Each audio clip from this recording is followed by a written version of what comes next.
Hey you are listening to the Latter-day Ladypreneur podcast. This is Sarah Allred, your host.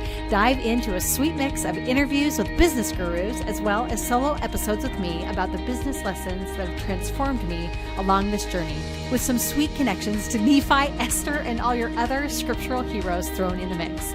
Look, over a year ago, I was paralyzed. Business profits were almost non-existent, and it seemed pointless to keep spending hours on this business of mine when I could have made more at McDonald's. The most painful part, as I felt the hustle of it all, was taking my focus away from those I love most, in my home. So why the paralysis? Why couldn't I just walk away? Look, I knew deep down in my soul that God had called me to do this, to grow a business, to uncover a way to inspire others to do the same. So how could both exist? A thriving business and a thriving home? That's when I met a mentor that opened my eyes to a whole new way of doing business. A system that has brought more money, more time, and more impact into my life in the past 6 months than I've ever had in nearly 10 years of business. This fancy system is called funnels, and I want you on board with me. If your time is feeling crunched, your ideas of how to help more people are slim, or you simply need to stop reinventing your business every single day, you need this fancy and profitable approach to business called funnels. I've packed everything I've learned in the past year that has brought me connections, profitability, a loyal following, but more importantly, the feeling at home I have ached for a decade into my life. You can do it too. It doesn't matter what business you're in. Build your business through the world of funnels in just 45 days with the Funnel Blueprint Challenge at sarahgracelive.com/challenge. Bonus, for a limited time, your seat in the challenge includes a free buddy pass because everyone needs a business buddy. Keep moving forward. Your heavenly parents need you and your gifts, and so does the world. Now, enjoy the podcast.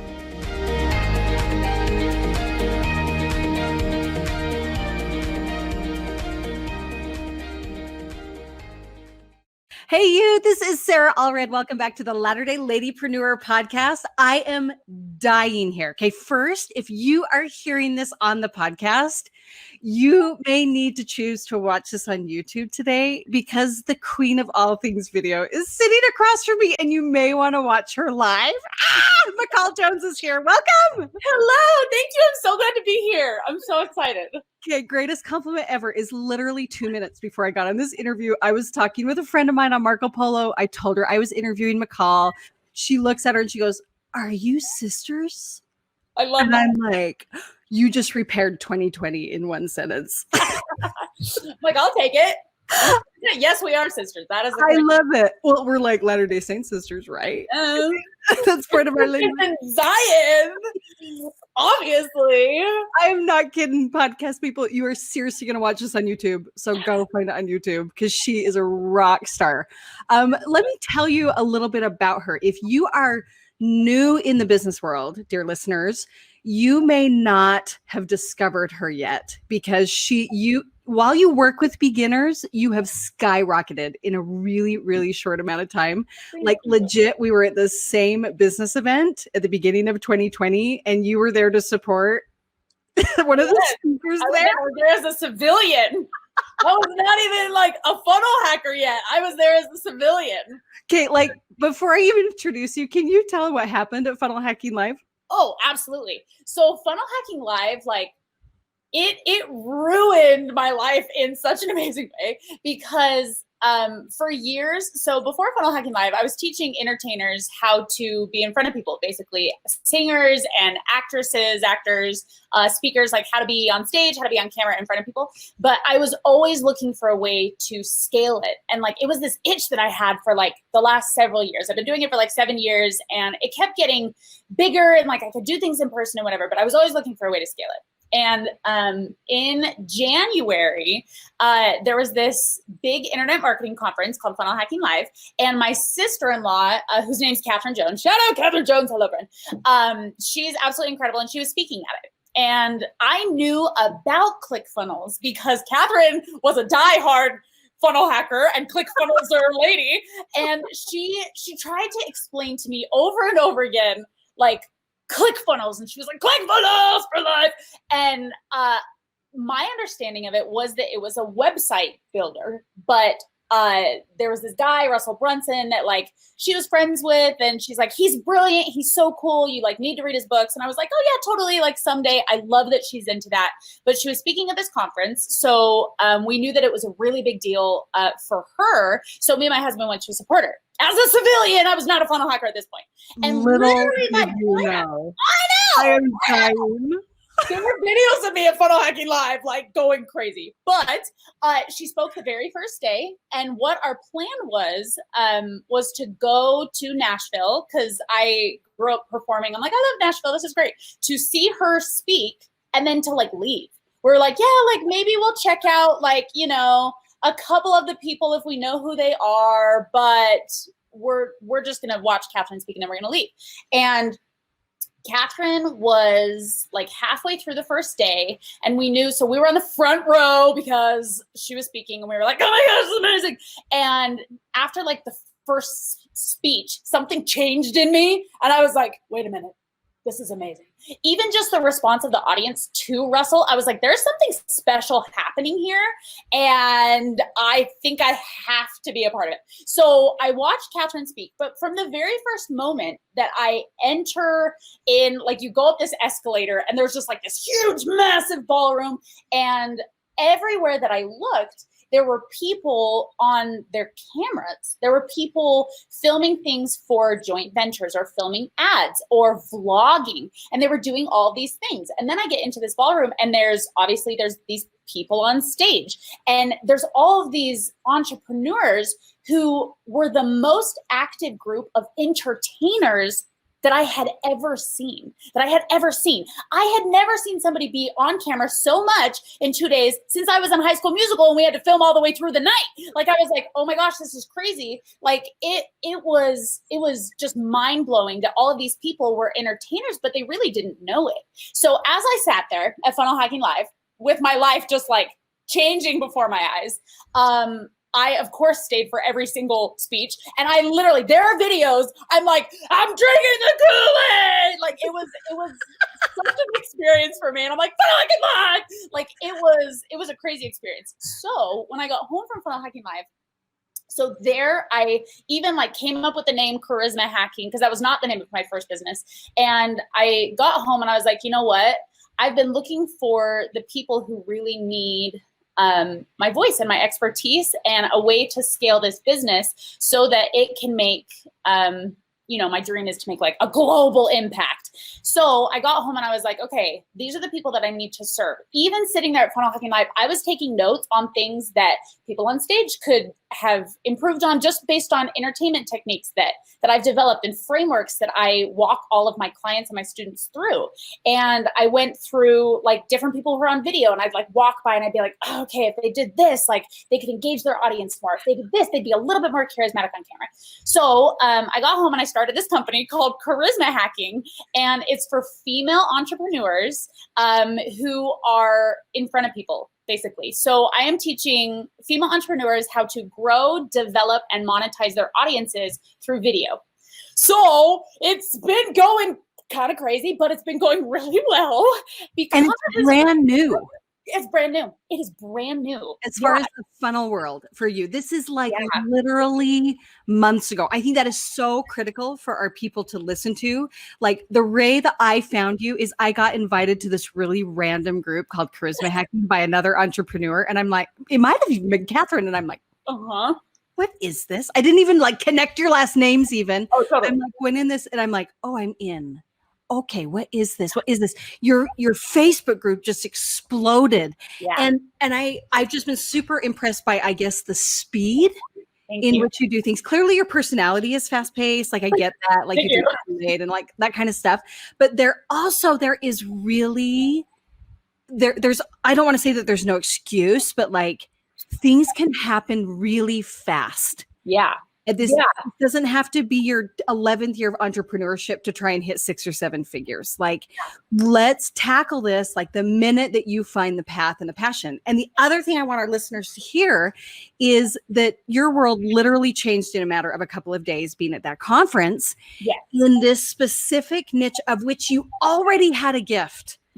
Like you already know how to make people grow, engage, do all these and monetize their audience through video. And I remember watching people walk across that stage receiving 2 Common Club awards and 10 Common Club awards, whatever that is. And some of them were teaching about dog training. Yeah. And some of them were teaching about pocket offers, and some of them were teaching about like car maintenance and like find your jam. Yeah.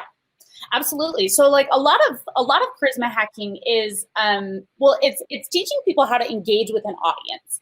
I think that a lot of people are so afraid of publishing, even in the book. I literally have it right here. Wow. Okay. Such a nerd, but I'm fine with it. So the book Traffic Secret, it's incredible. It's incredible, by the way. So I also I got home and I binged these books. If you guys are listening to this right now, which obviously you are, read .com Secrets, Expert Secrets, and now Traffic Secrets, because I literally was able to take my expertise, which I already had frameworks that were proven. I have, hundreds and hundreds of before after videos proving this concept and proving these frameworks that I'd already worked through. But without the knowledge of a sales funnel and without the knowledge of kind of the foundations of building a business, charisma hacking really, it wouldn't exist, right? Like I had a very successful business in person, but there's a difference. There's a difference. You can take something that's brick and mortar, or you can take something that I saw every single one of my clients. I had one in Costa Rica that I did like Skype lessons with,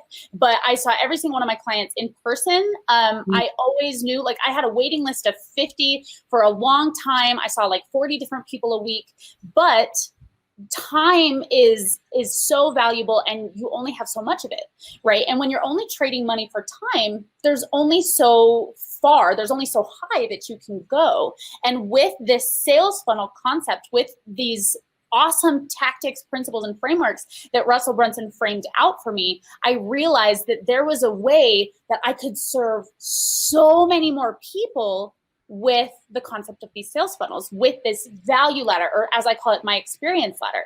It was something that, it totally changed my life. And like you said, it's been so recent, but the speed of it has been absolutely amazing. The digital marketing community has been welcoming me with open arms, which has been so fantastic. And it really, it's something that I'm very passionate about. And it really is something that I think that everybody needs. I think everybody would be better as a charisma hacker. And so I am trying to get it into the hands of as many people as possible, because every single one of these people, these amazing ladies who are in my groups and in the groups of the people that I train in, and all of the people on this podcast, guys, if you have a business, you have a voice and you have a purpose. And your purpose is to serve the people that your product or coaching or services is supposed to serve.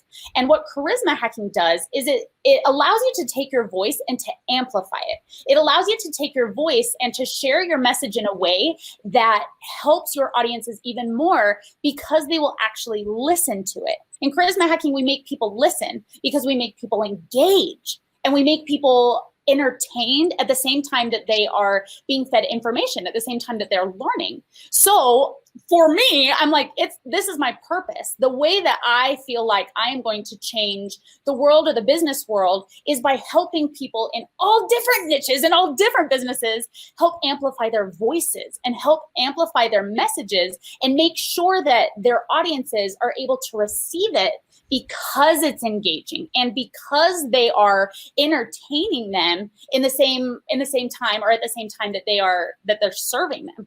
So that's what my life has been. I'm dying. I've got goosebumps everywhere, because I think with this particular audience, which is probably a little bit of a rare audience for you to speak to, like the whole idea of I have a voice, I have a purpose, I have a gift, like it shouldn't be like that shouldn't be like a wow factor moment for us as members of the church. Like hopefully that is in our language enough to know I do have a message. That's probably why they're in business and do all that kind of stuff. But something you said really stood out to me. I'm going to put you on the spot. Okay. Absolutely. People are afraid to publish. Yeah. And without prepping you on this, I can think of a couple of reasons people are afraid to publish. And I would love for you to tackle those as the expert. Cool. As the expert in this area. Number one, they don't feel like they're great off the cuff. They feel unprepared. It has to be edited. It has to be perfect. I mean, we're looking at the background in this YouTube video. I got boxes and like pictures of Jesus and like stuff all over. Like, it's just not perfect right now. We're moving. Okay. But like they're unafraid because of a lack of perfection. And second, they feel like they aren't good live. Like they are shy. Or they feel like they're more tame. So do they have to be McCall Jones with the energy at your level to be effective, engaging, entertaining? Like, what kind of transformation is necessary? Can shy people accomplish this? Absolutely. So the cool thing about charisma hacking is it is actually targeted towards shy people. It's actually targeted towards introverts because growing up, so I was a child performer. I was in like movies in high school, and I performed in front of, 35,000 people when I was 11 and whatever. And growing up, I was always told that there was something called the it factor. And you either have it or you don't have it. Simon Cowell says you're in or you're out, like Ticket to Hollywood or not. That's Absolutely. The standard. Well, and like, Fortunately for me, people would be like, you have it, but it didn't really sit well with me because part of my background is I had incredible anxiety growing up, and it was performance anxiety, which I was performing like once a week, sometimes a couple times a month, at least, in front of giant crowds. And to have performance anxiety when you're doing it that often can ruin your life. So I had these two experiences of performing and then training with a bunch of different amazing coaches who all had very different theories and tactics and principles that I was supposed to use. So I had to figure out a way to deal with this anxiety. Otherwise I was going to die. And the way that I dealt with it is I broke down. I never wanted to do something wrong. And there's an experience that happens sometimes with people. Your listeners may be able to relate to this if they're afraid to publish, where all of a sudden the red light goes on or you step on stage and it's almost like you black out. You get off stage, you have no idea if it was good or not. And you feel self-conscious if people compliment you or if people look at you and you're like, oh my gosh, did I mess up? Like, unless it completely bombed, you have no idea what you did. It's like speaking in church. You determine whether you did well speaking in church depending on how many people come up to you after. Exactly. Or say something. Like you're completely unsure whether it went well, right? Yeah. Well, and when you're dependent on an audience like that, you get in a really unhealthy mindset, especially as an 8-year-old little girl. It was like, did as many people compliment me as they did last time? Does that mean that I didn't do as well? I just couldn't depend on that, So I had this incredible anxiety that I was always doing something wrong. So I figured out a way to overcome that. And it was by breaking down the systems and processes like a checklist of what went into an awesome performance or a bad performance. And I started studying people because I was on the program with a lot of really incredible people. And I started studying people that were better than me and what audiences responded to, what they did with their hands, what they did with their voices, how they greeted people, what they did with their faces. And I started breaking down all of these systems and processes that it took to be awesome in front of people. And then I started to test them and apply them so that every time I got off stage, instead of thinking, was that good enough? I could think, did I do this with my hands? Did I do this with my voice? Did I do this with my face? Did I look at the audience this way? And if I did, I could be confident moving forward that I did a good job. So I started doing all of these things. Then as I started training with all of these really incredible different voice teachers, one of them was in LA, one of them was in Texas, one of them was in Utah, and they all taught very different methods, like I said. And I was traveling to them. I would see them each at least once a month. And as I traveled from one to the next, when I would get there, they would, because I would do the same techniques that I came from, the teacher that I came from, and I would come to this new teacher and I would do the techniques that I had just practiced. And they would tell me I was doing it wrong. And no, McCall, you got to do it my way. You got to do it my way. So I felt for so long that I just wasn't doing anything right. No standard. Exactly. There's no standard until I used the same exact process with these teachers. And I was like, okay, when they say they want it to sound faster, but don't speed up, they mean this. When they want it to be brighter, they actually mean it's a mouth shape or this. So I started breaking it down with these systems and processes, and it lowered my anxiety incredibly because I all of a sudden had a checklist for every teacher where I said, okay, When I come to this lesson, I do this, and I move on. I do this, and I move on. So with these systems and processes, yeah, it totally lowered my anxiety. It was incredible. So then there came a time in my life when I was afraid to be on camera. I stopped being on camera and I vowed that I would never be on camera again. The very long story short is when I was 18 years old, I was fired from a job for being too fat on camera. Oh my word. And it was terrible. So from the time that I had auditioned for this role to the time that we filmed it, I had gained weight. So, I mean, I had my heart broken. I had my first round of depression and I put on some weight. I think it was like 15 pounds. And as self-conscious as I was, this company that I had worked with, a year prior, they had just called, said I didn't need to audition again, that they wanted to see me. They wanted to have me for this 5-day long shoot for this info product. And I was like, awesome. And I showed up to set. I went to hair and makeup and they said, okay, you'll only be here for an hour and then you can go home. And I was like, this is weird. So I went home and I immediately got a call from my agent. And my agent said, McCall, your contract has been terminated with this company. And I was like, wait, why? What happened? Yeah. And she said, they did not see who they hired. And I was like, I don't understand. And she's like, McCall, if you've auditioned for them, you've put on some weight and they weren't happy with that. They'll pay you for the hour you were there. You can pick up your check in 2 weeks. So I got off the phone, still holding my phone, sitting in my kitchen. And I started 18 years old. Sob. I started to sob. And like, it is a professional world. So like, I understand, but the fear of rejection, like I had just been broken up with by a boy, a different boy like called me fat. And I had somebody very close to me in my personal life tell me that I didn't have what it takes, a different producer, to be in the industry. All of these instances, separated probably would have been okay, but all together and then being fired for the thing I was afraid of was crushing to me. So I vowed that I would never get on camera again. And a couple years later, I had somebody approach me when I was afraid to be on camera. And I said, no, this is not for me anymore. I had somebody approach me. She was an actress and she had an audition coming up. And she asked me if I could help her with it.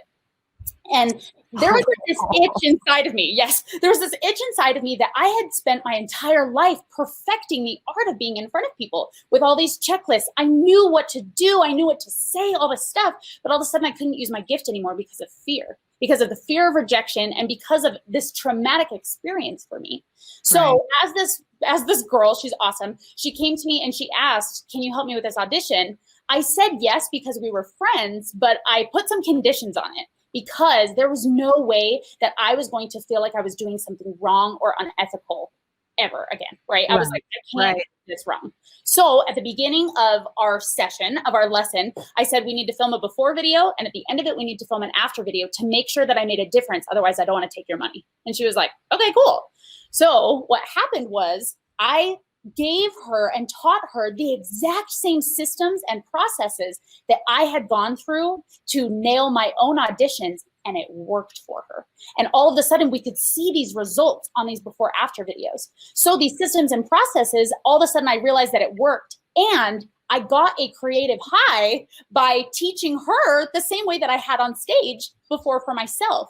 So over the next 7 years, the thing that I spent perfecting next was teaching other people how to do what I once did, right? So then all this crazy stuff happens, then funnel hacking live, then all this stuff. And I realized I need my face, I need my voice, I need to be on camera again because these people need my message. So truly being on camera again is a very new experience for me within the last year, because I'm like, listen, I decided that my message and what I'm going to give people is more important than what I think about my body. It's more important than the insecurities that I have, because my voice could help their voice. So it became this whole process. So I know that I kind of did a roundabout way of answering your question, but the cool thing about charisma hacking is that it's actually built for people with anxiety, or built for people who don't know what to do Because when you are ridden with fear and when you are paralyzed with anxiety, you actually don't know what to do then either. Even if you're confident in any other situation, if you get into a situation when you're nervous and you don't have a checklist, sometimes you can black out, or sometimes you can say, I don't even know if it was good or not, right? So all of these people that charisma hacking is serving, it goes across the board, shy, extroverted, introverted, because it becomes about science and no longer about this random it factor that nobody can explain. I had a problem with that phrase, the it factor, because you couldn't break it down. And if somebody told me I had it, but they couldn't explain why, I could lose it, right? I'm like, one day this could like all of a sudden disappear and I wouldn't know how to get it back. So I'm like, okay, what could I break down of all these other people that they say have the it factor? How can I systemize this? And how can I recreate this? And then in the last 7 years, I'm like, how could I teach somebody else how to have it? How could I take anybody and give them the it factor? It's been this incredible process of being able to kind of use the anxiety and all of the hardships and stuff that I had growing up and be able to serve other people with them. It's been really cool. This is like, listeners, you are getting a like $1 million education right now with some of the things that McCall just brought to the table. So I'm going to outline a couple of things that I hope will just re-emphasize the genius of what you just heard over the past. Thank you. Yeah, like, let's do it. This is so critical. So, number one, there is a way to be passionate about business and yet protect yourself emotionally from the up and down and up and down and up and down. And that is having a checklist. Okay. McCall calls it a checklist. She calls it an experience ladder. I call it a value ladder, whatever that's called. There is a reason that McCall and I are screaming at the top of our lungs to you Latter-day Saint women about funneling, because it protects the emotions. It doesn't mean you don't love your business. It doesn't mean you're not good at it. It doesn't mean you're not passionate about it. But if I have a launch that I'm scared to publish, I know I need to publish it anyway. But if I cannot figure out why people aren't buying, there's not a checklist or a system there, you're going to feel like a failure. Yeah. Do you know what I mean? Like, there has to be data. And what McCall is giving you is she is giving you data to go live and then look at it and say, well, I did 2 out of 9. Well, that's 2 more than I did last time. Okay. And getting better and better, learning the skill. It is the same pattern with funnels, people. You have to be, I just talked to a client yesterday and she's like, my open rate on my email, it dropped to like way below 20%. She averages 60% on every email. And we knew immediately, you have to change the hook. You have to change the title of the email. That is science. She's not a failure. She's collecting data. She changes it. All of a sudden, we're back up at 70%. Like, totally. You have to have those systems. Can I bear my testimony? I am dying. This is so critical. I love it. This is so essential. And this will save you from heartache and burnout and inconsistency, all those things. You have to have that framework. And McCall has created the most brilliant one on earth. Oh, thank you. For being live, like for being on video. You've got to tackle it. So that's the first thing that I hope that everyone recognizes, that you can protect yourself. The second, I just did a podcast about frameworks. The essentials of frameworks, and also understanding that McCall here, I'm pointing to her awkwardly on YouTube, okay? That McCall here, while she developed this incredible framework for charisma hacking, she learned this from coaches and experiences and probably books and videos. But what she's done is she's created a framework that is her, with her stories. Do you believe in this frameworks concept? 100%. It's with frameworks. So I believe that all successful businesses are able to take their success and to show other people how they did it. Yes. Right? Because if you don't know how you did it and you can't recreate it, you could lose it and then not be able to do it again. Right? Or you are just getting lucky, which doesn't happen to very many people. Yeah. Right. But with these frameworks, you are able to say, okay, this framework works because of this. And if it works for you, it works for somebody else. And guess what? If it doesn't work for somebody else, all you got to do is tweak it until the same experience works for you as works for them. It's data. It's completely, yes, 100%. I love this so much. And we have a common friend, Brooke Evans, and I one love of her posts just absolutely changed my life the other day. And she just talked about things that have held her back in entrepreneurship. And one of the things she says you just tackled, and that is that success does not handpick people. No, it doesn't. It doesn't handpick people. Like, there is a framework for making this work and making this scale. And McCall knows, and she knew early on, that she cannot work one-on-one with people and scale. No. Well, and the fun thing is, so I still have one-on-one clients that I get to serve. But yes. The cool thing is the way that I'm able to scale and the way that I'm able to get my message to, hopefully 1 million entrepreneurial women, right? I want at least 100 women millionaires in my phone in the next 2 years, right? Because I help them build their $1 million businesses. I can still work with people one-on-one, but now I am able to serve so many more people. And then the people who I work with one-on-one are the people who are ready for that next step. So that I'm not working with people at all different levels one-on-one all the time. I'm saying, okay, here are the skills that you need to develop. Here are the frameworks that work for exactly where you're at. Now, here's how you take it to the next step with this new system, with this new framework.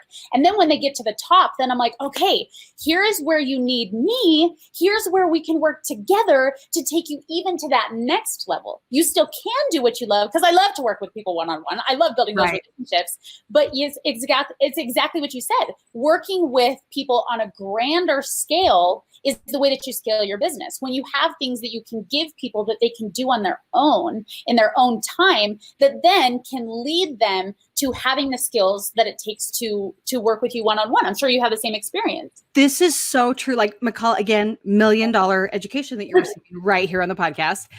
She is talking about the value ladder, okay, that we talk about night and day on Sarah Grace Live. And the key element in the value ladder is that what it does is it protects your time as an entrepreneur.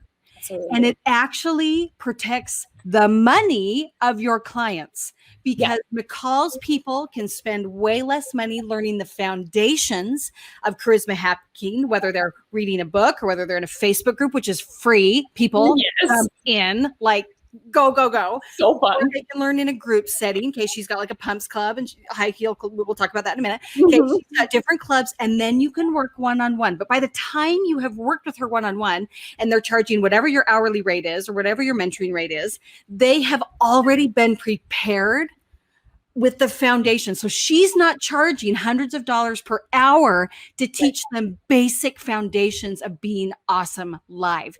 It is, in fact, while I am on a mission to teach that funnels aren't slimy. Okay. Yeah. Oh, absolutely. On a mission. It is actually the most effective, integrity-filled way to serve your people. You protect your time for the people you love and admire most, your family, and then you also protect the financial investment of your people. Yes. So the crazy thing is too, I mean, when you talk about the fact that funnels aren't slimy, the other thing that I feel is so important for entrepreneurs to realize is that sales isn't slimy either. Sales is actually serving people in such a great way. I try to never interrupt you. I'm going to interrupt you to pre-frame this, okay? The biggest issue that we have as Latter-day Saints with selling is this whole idea that we know that our gifts and talents are God-given. Yeah. And so how is it okay? And I'm making this obviously kind of a silly question, but great. Why is it okay to sell things? Some of my people are selling religious journals, are selling Come Follow Me study guides, are, some of those things where it's like, oh my gosh, I'm building people's spirituality and I'm making money. Like this whole, give my time and talents to the church. Like, what does this mean? And why is sales so important? So sales are really important for a couple different reasons. So I believe that you are serving people by selling them your services, but only if a couple things are true. If you can sit with yourself and you think my product, service, or coaching is going to change the world or would change this person's life if I put it in their hands. If that is true, if it would change their life, then who are you serving by not giving it to them? Nobody. But if you don't believe that that's true, if you don't think it will change somebody's life, then don't sell it to them. Selling is not trying to convince somebody that they should get or buy something that they don't need. That is unethical. I don't believe in that at all. But if you are giving somebody something that they need, then you are serving them by allowing them to buy it from you. The reason why the money part is important for both of you is because when people buy into something, they value it more. We talk about self-worth or individual worth in the LDS religion a lot, right? Individual worth is actually knowing your worth. And if you undervalue yourself, your time, or your services, you are not serving anybody, including God. You are not serving anybody by saying, I'm not worth this, or I'm not worth that. You need to value yourself at what you are actually worth. How much will it change their lives if they get a hold of this thing? Mm-hmm. Give it to them for that price, right? It's something that sales is a beautiful thing because you are offering your services to the world in a way that allows you to spend time with your family because you're charging money for it. You don't have the time or the money or the resources to give it to everybody for free. The way that you map out your value ladder is, yes, people who need the beginning parts of your skill set or the very beginning parts of your framework, the very foundational skills, you put them at the bottom of the ladder with the cheapest prices, right? And you make sure that their experience is changing their life at the time and value that it takes for them to take the next step. Then when they get to that next step, you say, okay, now they're investing more time. I'm investing more time in making this. We are both valuing our time in an incredible way, and you're able to offer it to them there. Then you're able to actually work with people one-on-one, and you're able to value your time so much, because if you value your time with your family and you're not charging people for working with them, you are just taking time away from your family for nothing, right? Wouldn't you rather serve your family for free? Yes. Right? It's what about this? Value yourself. People get stuck. I think people agree with that like I do value my time with my family. And so, yes, I will charge. Okay. But the big fear comes in how to price things, because the fear comes in that no one is going to buy. If I charge what I think is worth my time. Okay. And we can be as open about, we're very open here about numbers on Sarah Grace Live. Totally. How do we determine pricing and also get rid of that fear? Nobody's going to buy it at this price. Absolutely. So the first thing that you have to realize is if you think that nobody's going to buy it at that price, then nobody's going to buy it at that price because you don't think that they're going to buy it at that price, right? There is something that comes with knowing, like truly knowing what it's worth. A great place to start with your pricing is if you can break down a monetary value, it's called an ROI, or a return on investment. If you make people money with your services, you can say, how much money do I make them with this one specific thing that I'm giving them? That's a great place to start. You're like, okay, if what I gave them, made them $1, then, and they're going to be able to have this dollar come in over and over and over again, you charge them more than $1 for the product. Right? You could charge them probably at least $5 or maybe even $10, because by the time they make up the investment that they've spent with you, it takes a short amount of time. If they're able to make $10 in 3 months and 6 months based on the services you gave them, no-brainer, totally a no-brainer to charge them $10, right? The return on investment is awesome for finding out where your pricing is. So see what your service does for people and say, okay, how would this change their lives? So one of them is time. If it gives them time back, time is invaluable. You cannot get time back, right? So you can charge a very high price if you are able to collapse time or make the time it takes them to do something a lot shorter. So time. The second one is money, obviously. If it can make them money, then awesome. You can charge a whole bunch of money for it.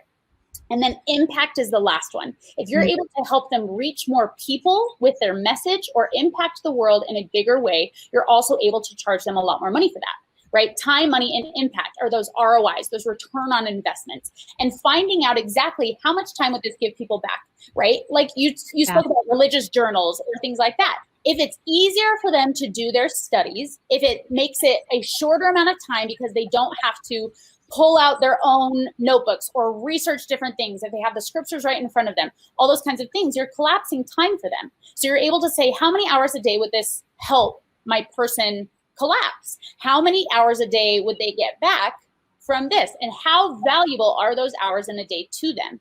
And then you're able to price it from there, right? So it's a tricky thing with pricing, because I know a lot of people, it's called imposter syndrome. Everybody thinks everybody. Totally. Everybody thinks that, right? But when you think that, the thing that you have to, and I apologize for saying it this way, but you kind of have to get over yourself, because it's not about you, right? Okay, say that again like 4 times. Yes, you got to get over yourself, because it's not about you, it's about them, right? If you're making your business all about you and like, oh my gosh, well, if I don't charge somebody for this and that, you will do it less. You will burn out faster if you're not charging people for it. You will do less of your business if you're not charging the appropriate amount for your services, right? It's not about you. If your business is about you, then you're being selfish. It should be about the people that you're serving, right? And when it is, people can see it. Yes. People can so see it, I think.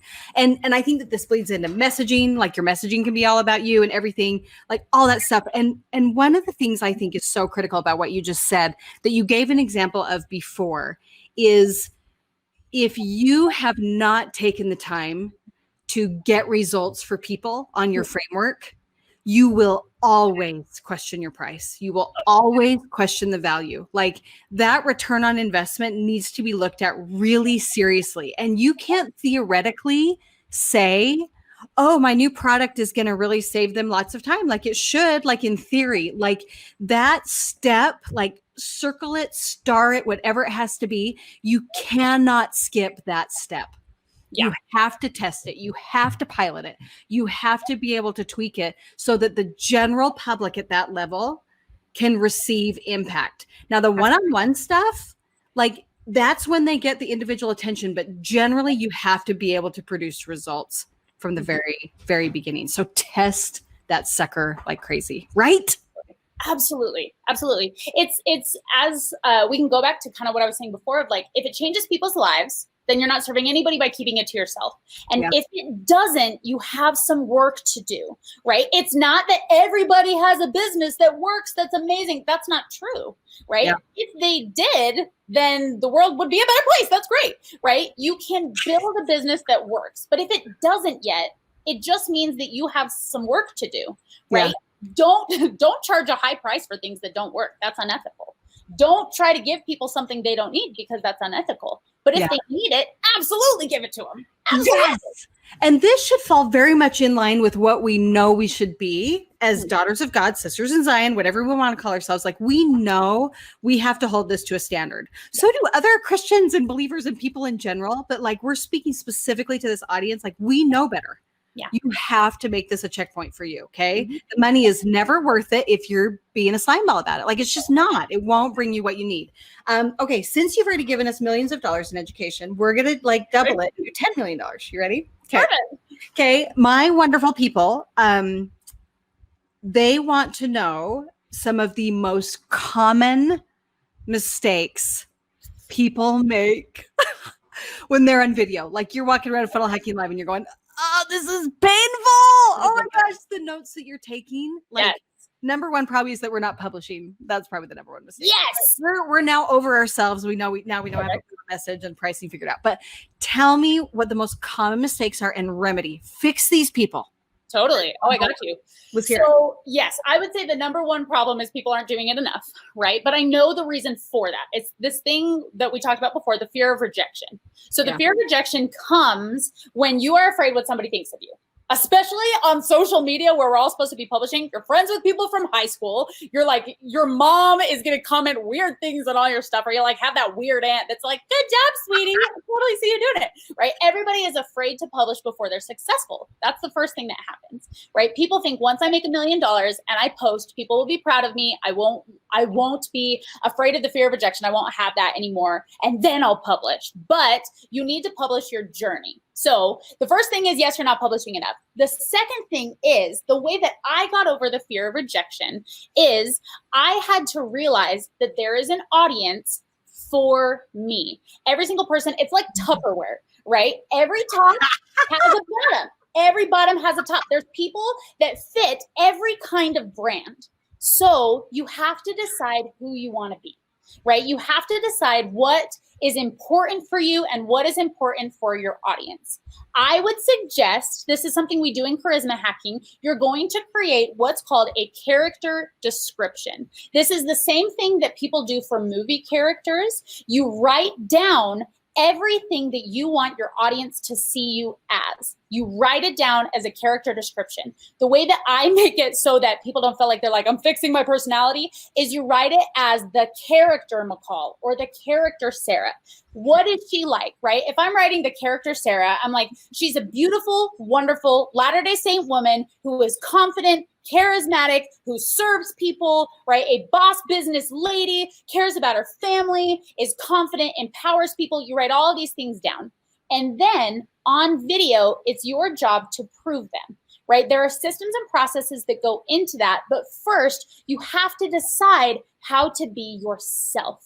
Because when you are yourself, you are creating a sustainable publishing model. Yes. If you are not yourself, it is not sustainable. If you are not authentic on video, people, one, yes, they know. And two, it's hard for you to keep that act up. So you write down everything you want to be, right? You write down everything you want to be, and then you say, okay, now as I'm watching my own videos, does it look like I'm empowering? Does it look like I am confident? Does it look like I'm all these things? And if not, then you need to change your body language. You need to change your facial expressions. You need to change the way to, exactly. It's all a checklist. Yeah. So how does this play into, am I authentic if I'm creating a character? Absolutely. So what you're doing with creating a character, so it can be aspirational, right? So if you want to be so confident in front of people, but you don't feel like you're there yet, by you wanting to be confident in front of people, you're becoming confident in front of people, right? By wanting to be a funny person, right, and being silly, you are aspiring to be those things. All you have to do to be something is to be something, to do the thing, right? So to be authentic, you frame out what is really, truly important to you. The important thing in being authentic to that is you don't frame out what's important to somebody else. You don't frame out what you felt like worked for your neighbor, so I'm going to try to be that person. You don't try to be somebody else. You try to be the version of yourself that you want to be. Right? Because even if you're aspiring to be those things, shy, introverted people, when they get on camera, they don't want to be shy and introverted. They are aspiring to be confident. They're aspiring to be empowering. And even if they're not those things yet, there are things you can do with your body and your face to make sure that you appear that way on camera. And then as you are striving to be those things, you become those things, which is fantastic. This is critical. This is a journey. She talked about documenting your journey. So she is outlining what that journey looks like. And this is so critical. So take a minute, listeners. And if you have ever said, for example, okay, my best friend is Brooke Snow, okay, who's a major meditation guru. Mm-hmm. For years, even as her best friend, I've been like, I wish I was a person that meditated. Yes. And it's like, then meditate. Yeah. You know what I mean? 100%. Like, that I wish I want to be a person that eats healthy. Then be healthy. Then do it, right? I want to be a person that has a business coach. Get a business coach. Right? Like I think there's this really funny thing where you said, when I make $1 million, I can then publish. Make $1 million. You gotta go, you just start acting on it, right? And that's such you gotta make $1 before you make $1 million, guys. We're seeing this massive gap, and that's what paralyzes us. And you work with people that are paralyzed all the time. And so the gap simply has to be that you show up as the person you are journeying to become. Mm-hmm. Show up as that person over and over. It's a choice, right?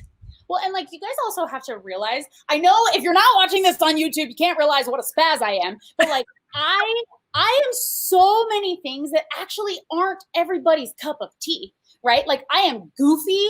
If you go in and you look at my vault in my group coaching program, every single one of the pictures, I am doing a goofy face and a weird pose. I am somebody who is now, and I haven't always been this way, unapologetically myself.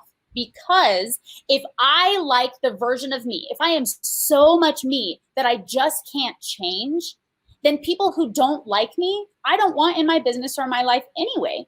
Before, when I would change little parts of myself to fit what somebody else wanted or liked, there were a lot of different versions of me, and it was exhausting because every time somebody didn't like something, I would change it.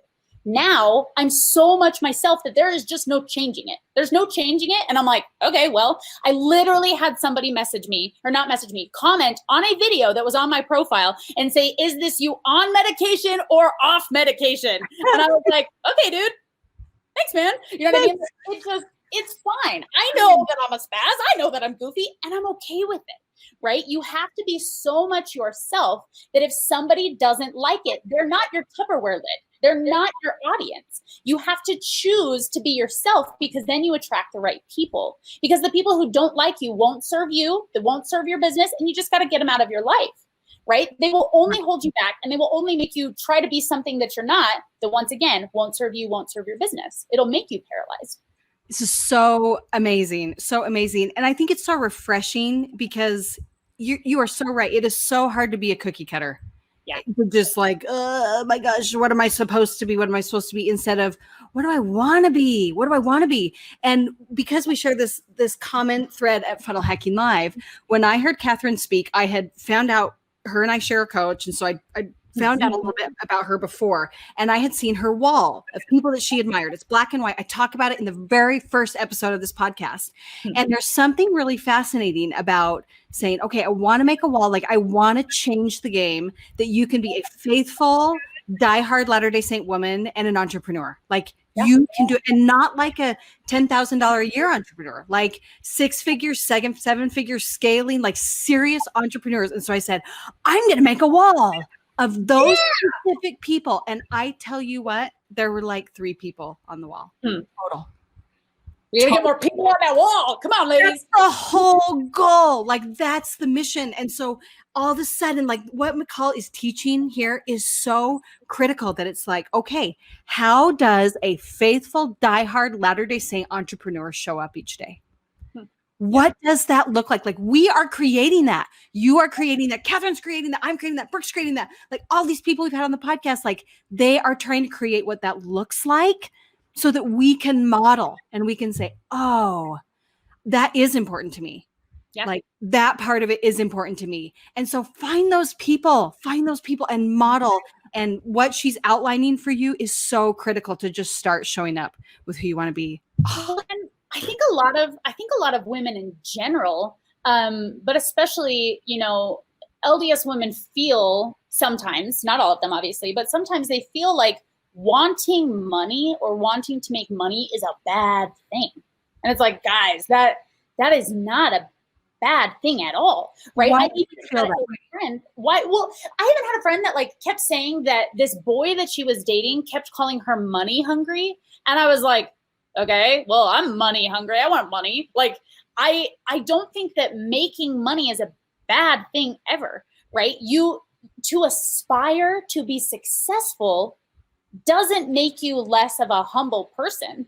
It doesn't make you less of a kind person. If you have money, you can actually serve the world in a greater way. I mean, look at all of the millionaires or billionaires who donate a ton of money to things, right? Or use the resources at their disposal to change the world, right? You can change your family's lives more with money. You can change the world more if you have money. And like, it may sound like a shallow thing, but it's not. It's just a fact, right? Money makes the world go round, and wanting money is not bad, right? It is not bad. Wanting to earn money and wanting to be successful. If you are thinking, I want my services and my coaching to change the world, I do. I think charisma hacking will change the world. I want it to completely change the world. And guys, guess what? Yes, I want to make money doing that. And I am totally fine saying both of those things. It doesn't mean that my priorities are different. It doesn't mean that I don't love my family, right? Want to spend time with my husband, want to have 1 million babies. They don't have to be mutually exclusive. For you to be a woman that thinks if I make money, then my purpose has changed is completely wrong, right? You should want to make money because then you can do more things with that money, right? Being like, well, if I just have a little business, then I'm not sinning as much or whatever. Money is not a sin, and wanting money is not a sin, right? Be a humble person and realize you have a service people need. Give it to them. right? It's something that, I think people hold themselves back because they're like, oh no, people will think I'm money hungry. It's like, okay, well, why is that bad? Be money hungry, want money, want to be successful for your family, your future, and the lives of other people. Yes.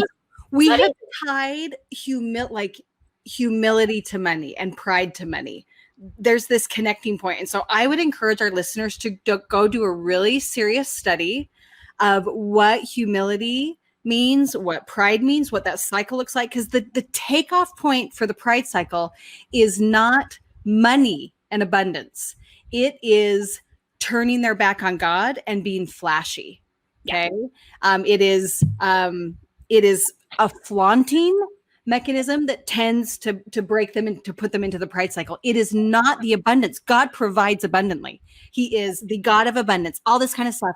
And one of the messages we try to bring home so often is that being a martyr as a woman doesn't change your family for good. And it doesn't change the world for good. Being a martyr is not this sign of humility. It just breaks me in so many ways. And so I love that you tackle that idea. Like, why does it have to be why is it one or the other? Yep. Who says that? It honestly too, there's so many people too who think like, I can only make money before I have children. And then after I have children, my only focus can be my children. Right? Catherine, my sister-in-law, she has this whole story of this guy that she was dating. Oh, the worst woof, who told her like, I don't think you can be an effective mother and run a business. And she's like, oh my gosh, it broke her a little bit until she like fixed herself back up. Sure. Well, and if you know anything about Catherine Jones and how much she loves children, is amazing with children. She is the second oldest of 8 children. Like, she's basically been a mom her whole freaking life because she's been taking care of all these younger siblings. Like, her priorities are the most straight arrow priorities of anybody I've ever met. For anybody to say that to her is just ludicrous. It's just crazy, right? You can still be active in your children's lives. You can be the mother that you want, the woman that you want, and the businesswoman you want all at the same time. Yeah. They don't have to be one or the other. Guys, you just have to determine it. One. Yep. You've got to write it. You've got to put down that character description. Like, what does that look like? And take time, like test it. Just like we're talking about, you have to test the frameworks. Like, what does that look like? Does that look like if I have somebody come in an hour and a half a day? Or if I have somebody clean my house while I'm working, like, does that offend me? Does that make me not who I want to be? Like, and I'm not saying what is right or wrong, but you have got to come to that determination of who that character is and show up that way, and then breathe in McCall and just move forward being unapologetic. Like, go and do the work that you have been called to do at home, abroad, in business, in your work. Like, just do the work that you know that you've been called to do. Yeah. Miracles. He's a God of miracles. Yes, absolutely. Okay, McCall, you're a rock star. You're a rock star. We tackled a super heavy topic there at the end. We did. Whoa, being a Latter-day Saint trying to make money. Whoa, what are we doing? Whoa. No problems here. Clearly, people are going to want to see more from you. So can you just rattle off the best ways for them to connect with you, learn from you, like tell them where to find you in the best possible ways? Yeah, girl.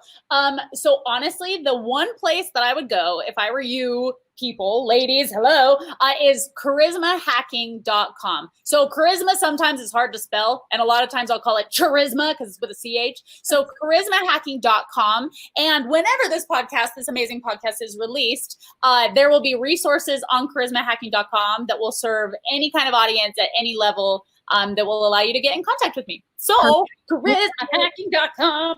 We'll put it for sure in the show notes so that if they ever heard spelling it, and it's okay. It's okay. Yeah. Charisma. There. We'll make sure it's there. But I just am grateful for you. I'm so grateful. The reason that McCall and I got connected was first I found her Facebook group, and then she sent me a message and she said, my mom told me that you're doing some kind of podcast, something. Like, my mother-in-law, she was listening to you. She said you're a funneler. I was like, hey. I just died. And in that moment, I wrote in my character description, I'm going to reach out like McCall does. That's really cool. Oh, I love it. I'm super glad that you were gutsy to do that. This has been hugely, hugely valuable in so many ways. So thank you for being as amazing as you are. You're the best. Thanks so much. If you enjoyed this podcast, I know you would enjoy my course, the Funnel Blueprint Challenge. What in the world do funnels have to do with you thinking bigger as a woman of faith, business, and motherhood? Well, my friend, everything. Funnels are just a fancy word for a brilliant business plan that grants you more money, more free time, and more impact without sacrificing your role as a woman of faith and family. My favorite part about funnels? Well, building a plan that is serving every single customer. Customers who have $0 to spend and those who are ready to invest thousands in you. The Funnel Blueprint Challenge, available at sarahgracelife.com/challenge, is filled with 45 days of step-by-step guidance on starting, growing, and expanding your business right. This is the exact blueprint I use to build funnels for high-end clients. No more shoot from the hip strategies with your marketing idea of the week. Get your funnel built with me in 45 days in the Funnel Blueprint Challenge so that you can share your awesomeness with the world. Let me be awesome at teaching you funnels so that you can be awesome at what you do. Head to sarahgracelive.com/challenge to register. Thanks for listening to the podcast.